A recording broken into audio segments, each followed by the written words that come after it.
Hello, this is Asterisk here with a beginner's guide to building a decent deck in Vanguard Zero. So, you are someone who is new to Cardfight Vanguard and Cardfight Vanguard Zero, you've been playing the game a little bit, you're interested in the game, you want to know, okay, how do I build a good deck? Before I actually get into it, I want to kind of set your expectations properly.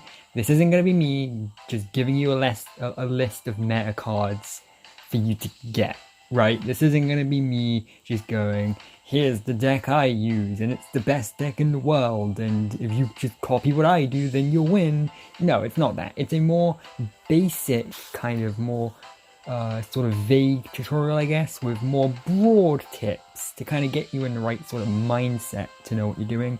And when I say this is a beginner's guide, I really mean this is a beginner's guide.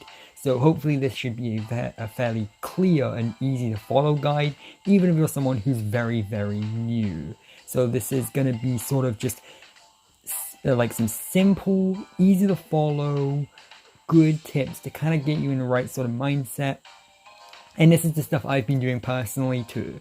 And this is stuff I've sort of learned as I've played. So immediately, this game, when you first log in, you will get 20 free tickets. And you're gonna want to spend them.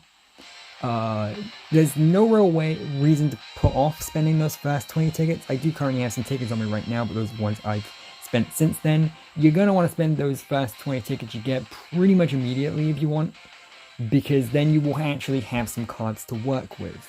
And that's your big first step.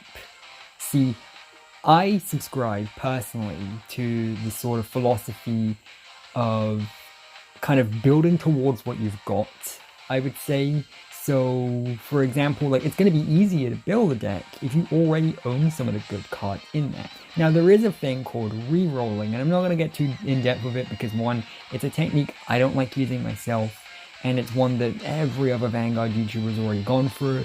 But re-rolling is the idea that you start your account, you spend the 20 tickets, and then you delete your account, reinstall, and then you spend those 20 tickets again, and you keep doing that until you get the specific cards you want. I don't personally do that, no particular reason, I just don't really like it. But basically, yeah, my first piece of advice would either be to reroll. If that's something you want to do, then go ahead and do it by all means. But if not, roll the 20 tickets and see what you've got, see what you're working with. One of the first actually good cards I got straight up was Amaterasu, and you can easily tell which cards are good by, well, their rarity, basically. Usually the rare cards are the good ones, and so you want to be seeing what triple rares you have. And the triple rares are the really good ones. They're the ones you want to have your eye out on, and you can easily identify which cards are triple rare because of the rainbow border they have around them. Well, it's like kind of like a rainbowy blue sort of purple border, but that. You're looking for cards like that. Now, you're probably wondering, okay, what if I do just want to, what if I do just want to be good? Build Kagero. If you want to be good right now, build Kagero. That's my piece of advice. Kagero is a very, very, very strong clan that stays strong and is consistently easy to get. So for right now, we're going to go to the gacha again, and basically here's a problem that the Japanese version had, that there's kind of a 50-50 dice roll as to whether or not the English version is going to have this problem too. See, currently we have one gacha banner, and the problem with the Japanese version, up until very, very recently with this most recent update, all of the cards have been in the same banner, which has meant that as they've added more and more cards, you're less and less likely to actually pull those good cards, unfortunately. Now, they fixed this recently in the most recent Japanese update by splitting up the banners, but there's no guarantee that the English version is going to do this. There's the very real chance that the English version will suffer the same problem of having the banners squished together for the first few months. Which means that if you want to get good cards, your best chance to get the cards in a pack that you want right now is from the current banner, because it's the smallest one. And what is the best clan in this current small banner? it's Kagero. And Kagero stays good. See, Royal Paladin, and let's be real here, all 4 of them are viable, right? One of the cool things about this deck, one of the cool things about this game is that all of the decks are balanced to some way, shape, or form. All of them are usable in some way, shape, or form right now. But Kagero is the best, right? And so just immediately by choosing Kagero, you're putting yourself one step ahead of most of the players.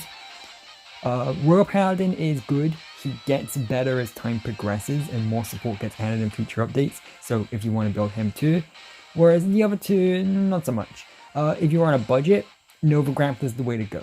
Nova Grappler is a great one to do if you don't want to be spending anything. So for example, if there's a future clan, a clan that you really want to play that isn't in the game yet, then Nova Grappler might be your best pick. And Oracle, I just like Oracle, alright? I'm building Oracle because I like Oracle. She does get, Oracle does get support in future, but her support in future isn't quite as good as Kagero or Royal Paladin. So there's your kind of very, very quick overview on those 4 clans, and basically why everyone's going for Kagero. But also, of course, you know, if everyone's playing Kagero, maybe you might want to go for someone else in case. So, another thing I'm going to say is, if there's a clan you really want to build that isn't in the game yet, don't spend too much after those first 20 packs. Now, there probably is a science to exactly how many packs you want to be spending, but as a general rule of thumb, don't spend too many. So basically, the thing we want to be avoiding here, right, is we want to be avoiding having to pay. Because, pay real money, that is. Because it's not that worth it. The rates aren't all that great, and you're not gaining all that much by paying, if you know what I mean. So preferably, the optimal strategy, the thing everyone wants to be aiming for, is how do I get as far up the rank table as I can, whilst also spending as little as I can, right? So preferably, you don't really want to be getting any of this. If possible, you know, you only really want to be going for, like, I don't know, the 50 gems, so that you can take advantage of that pro gem only offer. But that's about it, and that's if you want to pay real money. So paying real money doesn't actually give you quite as much an advantage as you'd expect, because you've got to pay a lot of money, and once you've opened a certain amount of packs, like I have, getting repeats of the same card over and over again gets more and more likely, and that's where we get over to crafting. Okay, so earlier I mentioned you want to spend tickets, and that's the thing, you can also spend gems to open packs, but if you can avoid that, try avoiding that. You want to only be using tickets if you can, because the cool thing about gems is you can use them to increase your stamina. Now, why would you want to do that? Because the game, as you can see here, I've got over 600 stamina out of a max capacity of 999, and you can even, I'll show you here, by logging in multiple times a day, you can actually get stamina by logging in at certain times a day. So you want to be doing that. If you can be getting all of the stamina you can possibly from those daily goals, try doing it. Even if it is just turning the app on and off again. Just get into the rhythm of, oh, it's been a few hours, I'll turn the app on, get the stamina, and then pop back out again, right? Because the stamina is more important than you think it is, because it actually means a lot more than just being able to play the game. It means crafting. So here's my next piece of advice. Don't even think about building a good deck until you get to grade 11 or 12-ish. Because grade 12 is when you get the feature that makes building good decks possible. Like, actually good decks. And that is the crafting. And that's going to be what most of the rest of this video is going to be centered on. And that's the crafting. So you get these character fights, which you will be forced to do early on. And by doing them, you will get crafting materials to be able to craft the card you want, right? Early on, the first few times you do these fights, they'll give you a lot, right? But then after that, they're gonna give you like a tiny, like a crumb of crafting material. And that's because they want you to do them over and over and over and over and over and over and over again. But this is built into the game. It's kind of balanced. And what you do is once you've reached grade 12, you can do this, and you can go over to a character fight. In fact, actually, I want to be doing this one instead, because these are the ones I want. And you can do quick fights now that you're grade 12. And quick fights will automatically skip the fight and just give you the material you need straight up. But it will still cost stamina is the problem.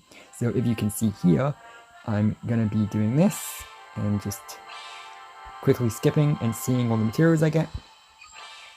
And then that'll level that up and everything. And you want to be doing that. So if you're trying to build a good deck, what do? We're going to recap. You're going to open your 20 packs, you're going to go through all the tutorial stuff and everything. You shouldn't really need to worry about deck building and everything too much early on. Even using like the, generic, like even using just the cards you've gotten so far from those 20 packs should be enough to get you far enough to this point. And then once you get to this point, you want to be quick fighting by choosing the deck you want to build, whether that be from the cards you already have, which is my recommended method, just for ease of use, or by actually aiming for a specific deck like Kagero, and then you want to be crafting the cards you actually need. I'm gonna pick up whatever this mission thing is. Cool, you take it. Nice. So yeah, you want to be choosing which clan you want to go for, whether that be, again, my recommended thing is just see what cards you currently have and can build around, and then you want to be going over to the crafting and crafting the card you do need. So the first thing you're gonna and see, the crafting can seem a bit like overwhelming and everything at first, but honestly it's pretty simple. You want to go to the clan you want, and you want to like that, like I just did, and go to all, and then you want to see all of the commons, and the commons are the ones with the bronze border, and you want to build a playset of all of them. Playset is just when you have 4 copies of each. You want to build 4 copies of all of these. Now you may think, hey, I don't have the materials for that. Actually you do. The material you need to make commons, these are actually, you don't need many of them at all. And so you can get all the commons you want for the clan you want really, really quickly without having to worry about it, because I still have tons left over, even though I've already crafted a lot of cards. And then you want to grind using the method I just showed you by doing the quick fights to get the leftover cards you need. Now you're not going to get all of them, not immediately, but now you'll have enough cards to build around that you can actually, build a deck. And that's what we're getting to here. So now you're gonna want to build a deck. Now this may, for new players, people who aren't very familiar with Cardfight Vanguard, this might be very overwhelming, but actually luckily the game already has a lot of stuff built in to help you. There is the recommended decks feature, which isn't very good. If you can avoid using it, then avoid using it, but it's a nice way of just having a deck built for you directly. Like so, you can just choose one of these, like, oh, I've got 82% of the cards I need for this, and you can just copy it and then go over to your deck builder and you will automatically have this, and then all you need to do is just switch out the cards you don't have for cards you do have. So let's go into the deck building and show you it a little bit more in depth and give you some more advice on the deck building. So we're going to do this, and we're going to go over to my current deck and we're going to build. And okay, so immediately the game is going to shove a bunch of these cards called Cray Elementals at you. If you can avoid using them, avoid using them. If you have enough cards that you can just avoid putting these in your deck, then just avoid putting them in your deck. Don't be afraid of using them if you have to, though. Basically, they're like filler cards. They're not good, but they're not bad. And so well, they are pretty bad, but like for a starting deck, they basically act as filler for if you do or don't have specific cards you want. So if you absolutely have to shove a few of those in there for now as placeholders, go ahead and do so. But if you can avoid it, and if you have enough cards to not put any in, then, well, yeah, you're gonna want to do that too. Now you also see there's the auto build button, which is similar to the recommended decks feature, where basically the game will give you a deck based on the cards you currently have. Not the best feature in the world, because it doesn't give you the best possible deck you could get. But again, if you're someone who's overwhelmed just by the sheer amount of cards you have or anything like that, then there's no shame in using it as a starting off point and then manually switching the cards later. And another thing we want to get into are the triggers. So currently I'm running a mill crit deck. And that's another thing you want to do. You want to sit down and you just want to analyze the cards you have. Get used to them. Get used to the feel of your cards, read all their effects, read them multiple times, and think about how they connect together in your head. So there may be a card that's like, oh, this card lets you draw cards, for example. And then there'll be another card that's like, hey, this card actually benefits if you've drawn a card, right? And there's a lot of cards in Oracle Think Tank, for example, that do that. So there'll be, so you'll have a card that's like, hey, if you use this card, you get to draw a card from your deck. And then there'll be another card that's like, hey, if you draw a card while this is on the field, it gains attack. And you can kind of start like chain linking those cards together in your head and starting to think about which cards benefit from others. And that's how you build a strategy. And that's important. You want to have an end goal. And this is something that's really key to the franchise itself. This is something they repeat a lot in the anime, for example. And that's another piece of advice too. If you can watch the anime, especially the 2011 anime. The 2011 anime is actually playing with the same cards you have access to right now in Vanguard Zero. So watch the anime, see the characters use these cards to their advantage, and you can kind of use that to help you get used to the cards as well. And you want to be building a strategy. You want to be thinking, how would I actually win?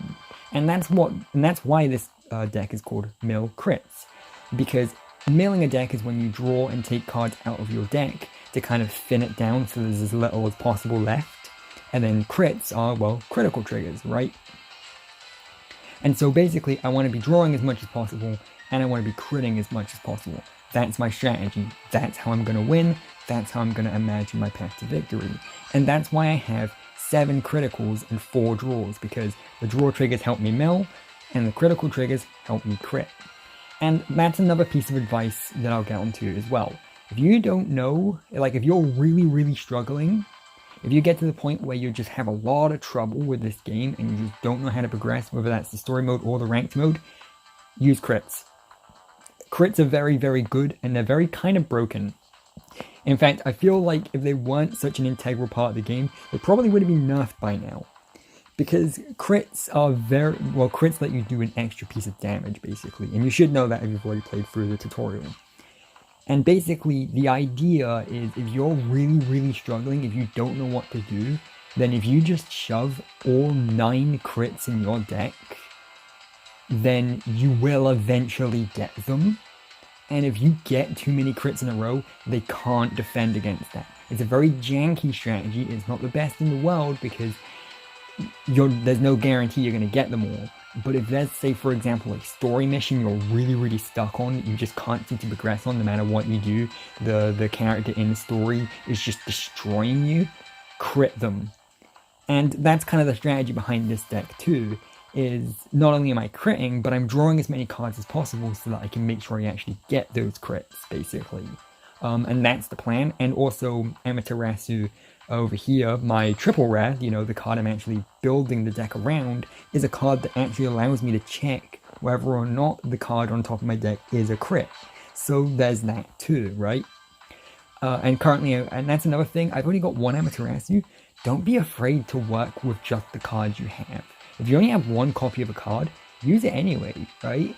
Just because your deck is kind of a work in progress doesn't mean it's bad. The matchmaking in this game seems to be fairly lenient, and it's going to match you up with other people who are a similar grade to you, and those people also aren't exactly going to have playsets of every card they need. So if you only have 1 triple rare, that's fine. Use it to your advantage, right?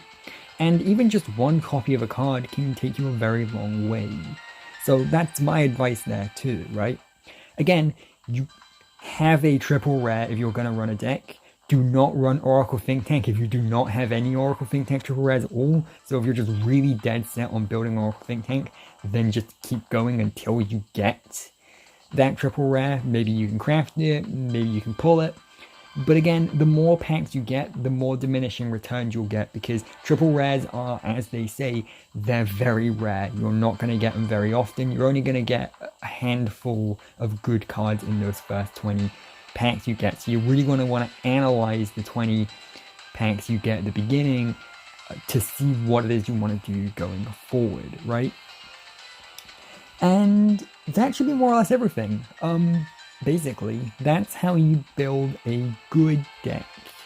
Again, not a great deck, not a deck that's going to get you #1 rank, not a deck that's going to, like, you know, destroy absolutely everyone it runs into, but that's how you kind of get into the mindset of building a good deck.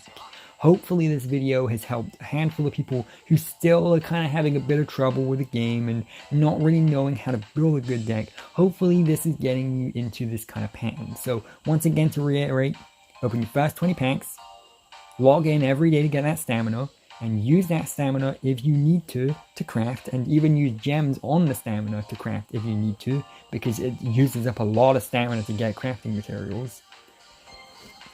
If you can, craft rather than pull, because if you pull packs, there's not even a guarantee you'll get any card from the clan you want. And form a strategy, get used to your cards. Not every moment in this game has to be a moment spent actually playing. You can just sit there and just read your cards, right? And also, the internet's your friend. You know, you're watching this video of me giving you advice, maybe watch other videos from other YouTubers giving you advice. You know, if there is a specific deck you want, then go ahead and watch another YouTuber or another Reddit post or wherever of someone telling you how that deck works and how you could get it too. There's no shame in that necessarily, right? And there's the recommended decks feature. The forum, don't bother with. The forum never has anything like the forum built into the game. It never has anything great. It's just people posting it so that they can get their achievement bonuses and stuff, that kind of thing. So yeah, that's hopefully how to build a decent deck in Vanguard Zero, and this loading is taking too long, but that's fine because I'm wrapping this video up anyway right now. Sometimes the game does this, don't worry about it. But yeah, so that's how to build a good deck in Vanguard Zero. That's most of the advice that I've learned so far. The only other thing I'll say is, if you have Perfect Guard, use it. If you're trying to if you're trying your hardest to get a Perfect Guard, don't worry too much about it, because you can just earn Perfect Guard medals for ranked fights and stuff. And maybe that's something I'll go into more detail with at a later date. So yes, that's Vanguard Zero. It's bugging out on me. Whoops. That's not a great look for the game, but I'm not restarting it just to end this conclusion to the video. So yeah, that's Vanguard Zero. Hopefully this has given you some advice to get you in the right direction of building a deck in the game and everything. And I will see you later with more Vanguard Zero videos. If you really are a beginner, then I have my own playthrough series where I kind of learn how all this stuff works in real time myself. And of course, I do want to give a big shout out to the people who have already been watching, because a lot of this advice has just come from them casually giving me advice in the comments. And so it's kind of, and that's another thing. If you have advice that you have, feel free to share it with other beginners. Kind of keep that circle going. It's good to kind of elevate the other players around you as well, because that just keeps everything. You know, if you're playing a card game, you want to be able to play with people who are also around your skill level, right? So if there is someone who's blatantly beginner who knows less than you, then help them out too. It doesn't hurt. So yeah, that's Vanguard Zero. That's how you build a good deck, hopefully. So, like I said, it's a beginner's guide, so I don't expect anyone who's all too familiar with the game to learn all too much from this. But I'll see you later with more Vanguard Zero videos.